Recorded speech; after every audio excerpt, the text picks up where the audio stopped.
The scarecrow. Two heads are better than one.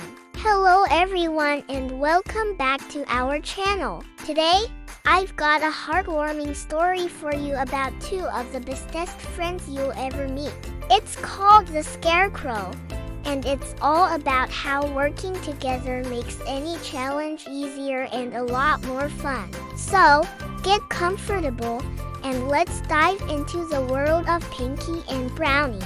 In a sunny, green meadow filled with wildflowers and sweet clover, lived a little pink bunny named Pinky and a little brown bunny named Brownie.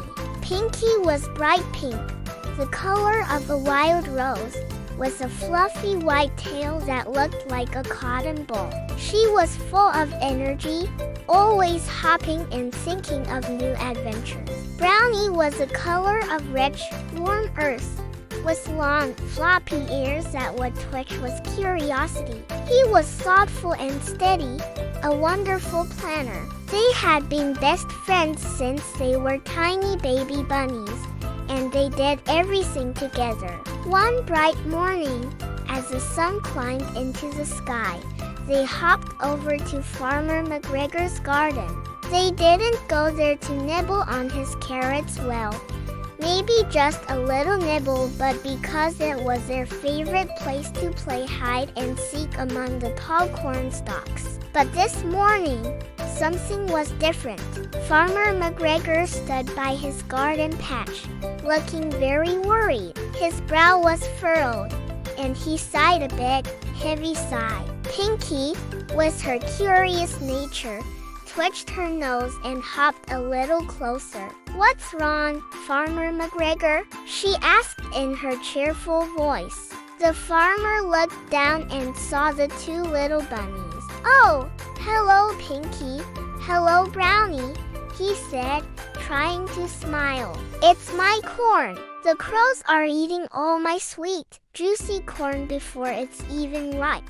If I don't do something soon, there won't be any left for the harvest." Brownie's long ears perked up. He looked at the rows of corn, and sure enough, he could see a few pesky crows perched on the fence, eyeing the golden ears of corn. "That's not good at all," Brownie said thoughtfully. "What can we do to help?" Farmer McGregor's face brightened a little. "Well," he said, "I was thinking of building a scarecrow, a proper one, but my back is a bit sore today, and it's a big job for one person." Pinky's eyes sparkled. "A scarecrow! We can help! We can build the best scarecrow ever!" she exclaimed, hopping up and down with excitement. Brownie nodded in agreement. "We'd love to help, Farmer McGregor. Just tell us what to do." And so, the grand project began. Farmer McGregor gave them their first task, to find a sturdy frame. "We'll need 2 strong sticks," he explained. "One tall one for the body, and a shorter one for the arms." Pinky, always ready for action, zipped off into the nearby woods immediately. "I'll find them," she called over her shoulder. She darted here and there, looking for the perfect sticks. She found a long, thick branch that was perfect for the body, but finding a second, shorter one was tricky. She saw one that was too thin, another that was too short, and one that was covered in prickly thorns. She started to feel a little frustrated. Meanwhile, Brownie had a different idea. He remembered seeing a pile of old wood near the farmer's barn. He hopped over and started carefully looking through the pile. He wasn't as fast as Pinky, but he was very thorough. After a few minutes of searching, he found a long, smooth pole and a slightly shorter one that looked just right. He carefully dragged them back to the garden. Just then, Pinky returned, looking a bit disappointed. "I only found one good stick," she said, her ears drooping slightly. When she saw the 2 perfect poles Brownie had found, her face lit up. "Brownie, You found them. They're perfect. Where did you get them? Brownie smiled. I remembered the wood pile by the barn. I figured it was a good place to look. Farmer McGregor chuckled. You see, you two already make a great team. Pinky has the energy, and Brownie has the thoughtful planning. Was the frame ready? Farmer McGregor showed them how to tie the two sticks together to make a cross shape. Their next job was to stuff the scarecrow to make it look like a person. We need lots of dry straw, the farmer said, pointing to a big haystack near the barn. Let's do it, Pinky shouted, already bounding towards the haystack.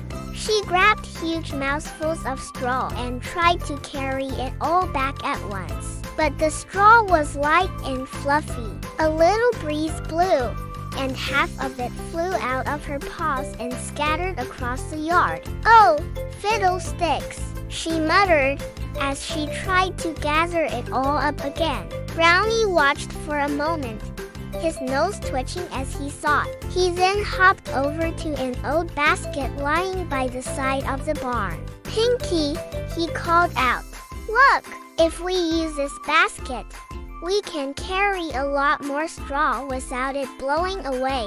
Pinky stopped and looked at the basket. It was a brilliant idea. Brownie, you're a genius, she said. So, they worked together. Pinky, with her boundless energy, quickly filled the basket with straw, and Brownie, with his steady strength, helped her carry it back to the garden. Trip after trip, they filled the basket and brought it back, piling up a golden mountain of straw. They worked like a well-oiled machine, laughing and chatting as they went. It was much faster and much more fun than working alone. Now it was time to dress the scarecrow. Farmer McGregor brought out an old pair of blue overalls, a red flannel shirt, and a pair of worn-out work boots. Here you go, he said. Let's see if you can get these on him. This was a real challenge. The shirt was big and floppy, and the overalls were heavy. Pinky tried to pull one sleeve of the shirt onto the scarecrow's arm, but she couldn't reach high enough. She hopped and jumped, but it was no use. Brownie thought for a moment. Pinky, what if I lift you up? He suggested. You're lighter. I can stand here, and you can climb on my shoulders. Then you can reach the arms. Great idea, Pinky agreed. So, Brownie stood as steady as a rock beside the scarecrow's frame. Pinky scrambled onto his back and then carefully stood on his shoulders. From up there, she could easily reach the scarecrow's arm. She pulled the red flannel shirt on, one arm at a time. Then, together, they managed to wrangle the heavy overalls onto the straw-stuffed body. It was a bit of a struggle, but with a lot of pulling, pushing, and giggling, they finally got the scarecrow dressed. He was starting to look like a real person. He needs a head, Pinky declared, hopping down from Brownie's shoulders. Farmer McGregor handed them an old burlap sack and some string. You can stuff this with straw to make the head, he said. They quickly stuffed the sack until it was round and plump. Pinky then used a piece of charcoal she found near the fire pit to draw a big, happy, smiling face. She gave him two big circle eyes, a triangle nose, and a wide, friendly grin. He looks happy, Pinky said, admiring her artwork. He does, Brownie added, but is he scary enough to scare the crows? This was a good question. The scarecrow looked friendly, not frightening. They stood back and looked at their creation. He was tall and dressed in clothes, but something was missing. I know, Pinky chirped. He needs a hat. a big, floppy hat. She remembered seeing an old straw hat hanging on a peg inside the barn. She dashed off and came back with it, a wide-brimmed hat that had seen better days. Brownie helped her place it on the scarecrow's head. The hat flopped down, covering one of the charcoal eyes, giving the scarecrow a quirky, lopsided look. Perfect! Pinky clapped her paws, but Brownie still looked thoughtful. He still looks a bit plain, he said. Maybe we need something that moves, something to catch the crow's attention.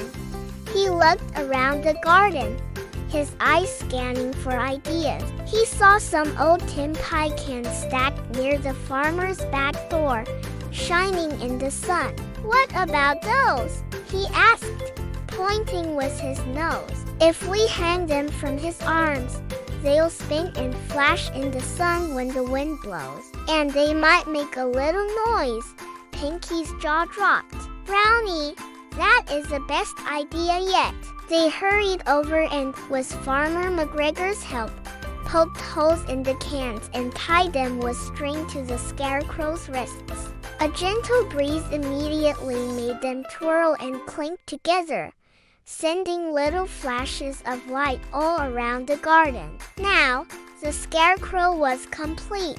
He stood tall in the middle of the corn patch, with his happy face, his floppy hat, and his shiny, jangling foil can. He looked magnificent. Farmer McGregor came over and looked at their work. A huge smile spread across his face. Pinky, Brownie, he said, his voice full of gratitude. You've done a wonderful job. This is the finest scarecrow this garden has ever seen. You two worked so well together. As if on cue, a group of crows flew towards the cornfield. They circled overhead, ready to land for a feast. But then, they saw the tall figure standing in the field. The sun glinted off the spinning cans, and the clinking noise startled them. The scarecrow's floppy hat made him look like a real person, swaying in the wind. The crows caught in alarm and quickly changed direction, flying far away from the garden. Pinky and Brownie watched them go, their hearts swelling with pride. They had done it. They had saved the corn. Pinky did a happy little dance. We did it, Brownie. We did it. Brownie wiggled his nose happily. Yes, we did. We make a pretty good team. Farmer McGregor patted both their heads gently. You certainly do, he said. You've shown that two heads are truly better than one. Your energy and your thoughtful ideas together are what made this work. Thank you, my little friends, as the sun began to set, painting the sky in shades of orange and pink.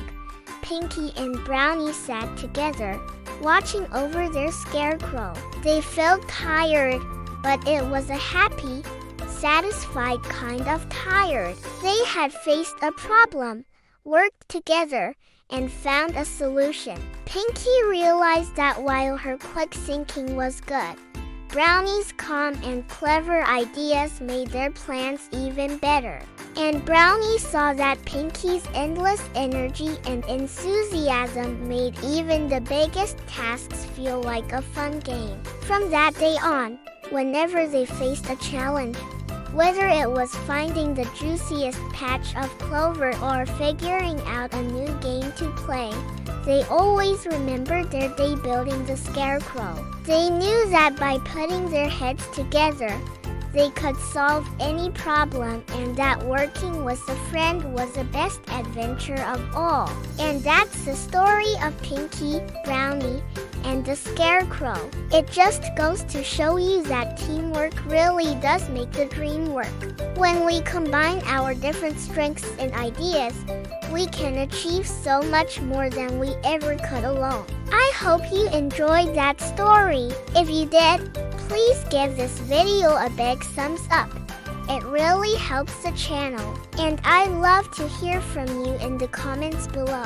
What would you have done differently to help the farmer? Or if there are any other classic stories you'd like me to tell, let me know. Your suggestions are always welcome. Thanks so much for watching and listening. Don't forget to subscribe for more stories. Until next time, take care and remember to always help a friend in need. Bye for now.